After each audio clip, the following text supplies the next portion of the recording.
वही रस है और वही प्रेम है।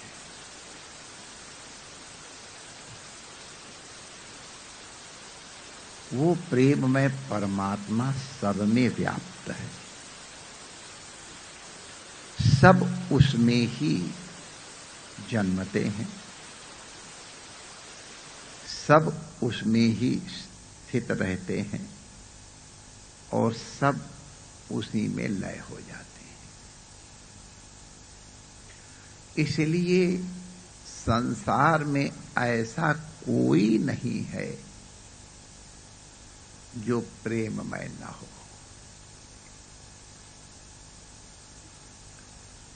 ये प्रेम प्रकट होना चाहिए।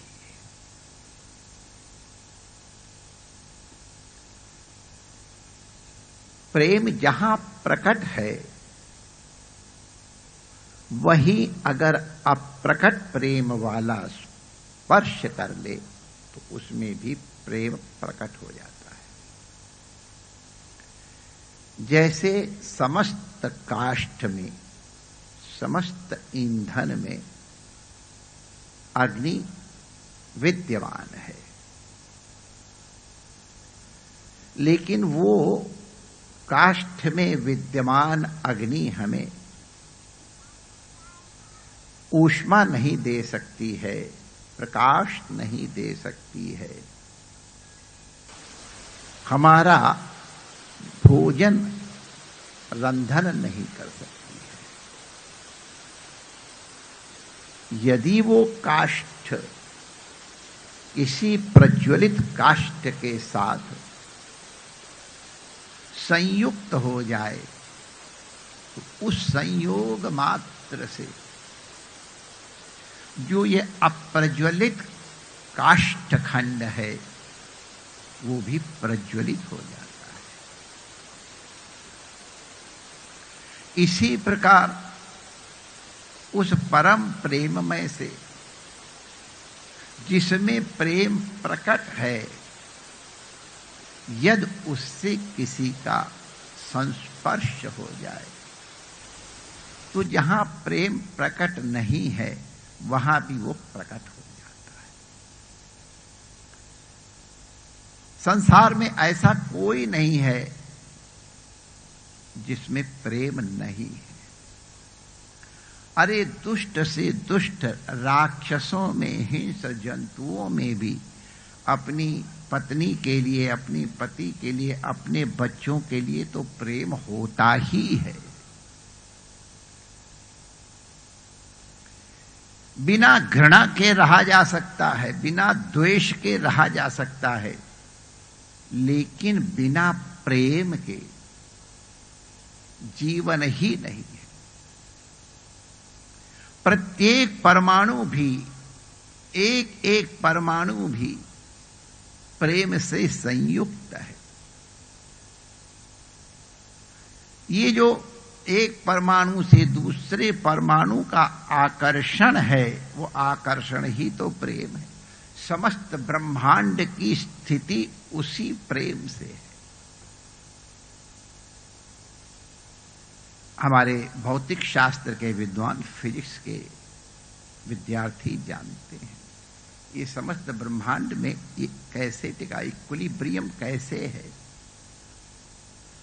तो संसार का प्रत्येक पिंड दूसरे पिंड को आकर्षित कर रहा है।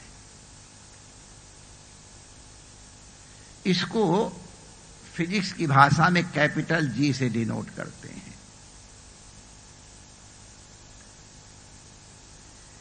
ये जी या आकर्षण भार के डायरेक्ट प्रोपोर्शनेट है और डिस्टेंस के इनडायरेक्ट प्रोपोर्शनेट है। माने जो जितना भारी होगा उसका आकर्षण उतना ही अधिक होगा, जो जितना निकट होगा उसका आकर्षण उतना ही अधिक होगा। यदि दूरी अधिक है तो वो आकर्षण न्यून हो जाएगा। यदि वजन कम है तो वो आकर्षण अपेक्षाकृत कम हो जाए। जिनके हृदय में जितना महान प्रेम जागृत है, चैतन्य महाप्रभु जी के हृदय में प्रेम जागृत है, वो स्पर्श कर दें, वो दृष्टिपात कर दें। सुनते हैं हम लोग, इतिहास की घटना है, चैतन्य महाप्रभु जी कीर्तन कर रहे थे अरण्य में, तो हिंसक सिंह, गज आदि भी वहां नृत्य करने लग गए थे। हमारे भागवत के व्यासगण सुनाते हैं कि प्रहलाद जी जब अपने मित्र विद्यार्थियों के साथ कीर्तन कर रहे थे तो कीर्तनानंद इतना व्याप्त हो गया कि सबके सब मित्र उनके कीर्तन में उन्मत्त होकर नाचने लग गए। उस ध्वनि को सुन के जब रक्षक आए, राजपुरुष आए, वो उनको रोकने के लिए, क्या कर रहे हो, ऐसे ऐसे हिलाए, तो वो भी उस स्पर्श मात्र से वो भी उसी प्रेम उद्रेक से उद्रेकित हो गए और वो भी नाचने लग गए। यहां तक कि संडा मर्क वो भी जब अपने इन विद्यार्थियों को संयमित करने के लिए आए, क्योंकि वो राजा हिरण्यकशिपु के अधीन है, उनके निर्देश के अनुसार ही अध्यापन कर रहे हैं, और ये तो ठीक उनकी नाक के नीचे उनके विपरीत हो रहा था। तो रुकी तो अपनी स्थिति की घटना हो गई, तो उन्होंने भी आकर के जैसे ही झटके से रोका तो वो संडा मर्क भी नाचने लग गए, कीर्तन करने लग गए। तो ये जितना अधिक तेज होगा, जितना अधिक प्रेम प्रगाढ़ होगा, उतना ही अधिक वो वितरित होगा। ये प्रेम हमारा जागृत हो जाए, भगवान के अनुराग में हमारा अंतःकरण द्रवित हो जाए। ये प्रेम में हृदय द्रवीभूत होता है, पिघल जाता है। पिघले हुए अंतःकरण में जैसे पिघली हुई लाख में कोई रंग डाल दो तो वो जमने के बाद पक्का हो जाता है, उसको अलग नहीं किया जा सकता है।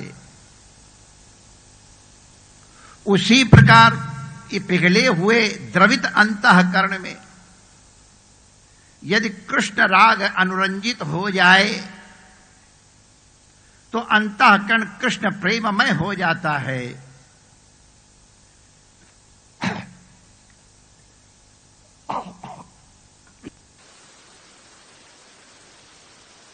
कृष्ण प्रेम में रंजन से अनुरंजित रंगा हुआ अंतःकरण जब अपनी ज्ञान इंद्रियों के और कर्म इंद्रियों के माध्यम से बाहर जाता है तो वो सर्वत्र कृष्ण रंग ही उलीचता है, सर्वत्र कृष्ण रंग ही संग्रहित करता है। ये उड़त गुलाल लाल भय अंबर, लाल भय बादर, अंबर माने आकाश, गुलाल के कारण अंबर आकाश रक्तिम हो गया।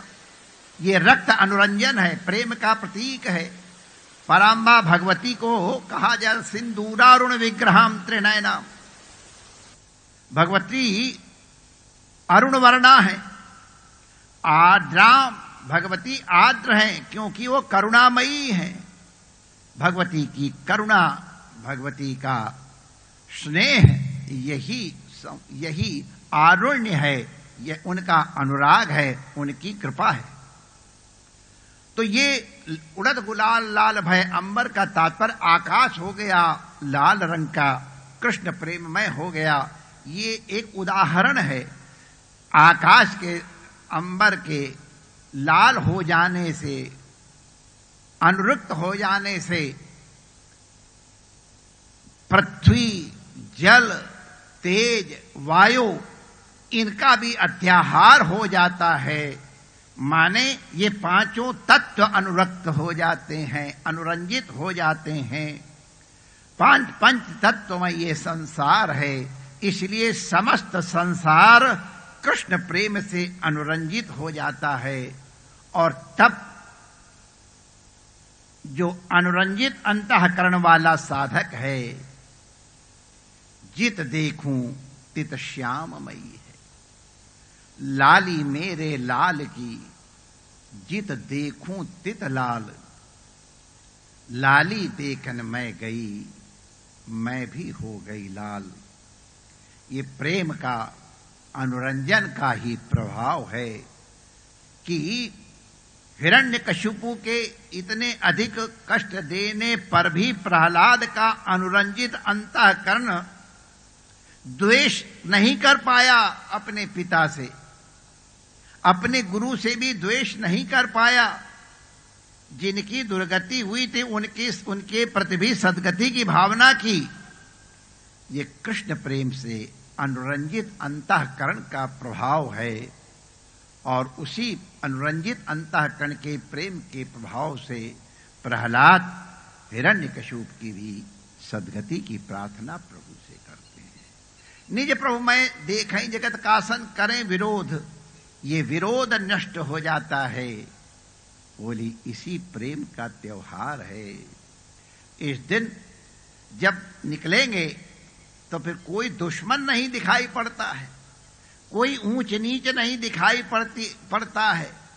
सारे भेदभाव से रहित होके केवल अनुराग से अनुरंजित होके परस्पर गले लगते हैं।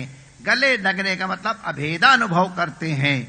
तुम भी कृष्ण, हम भी कृष्ण, तुम में कृष्ण, हम में कृष्ण, हमारा तुम्हारा अभेद है। ये एक दृष्टि होलिका के लिए कृष्ण अनुरंजन की है, भक्तों की है। ब्रज की होली इसीलिए महान है क्योंकि यहाँ तो कण कण में श्री राधा रानी और श्री कृष्ण का अनुराग विकीर्ण हो रहा है। जय श्री कृष्ण।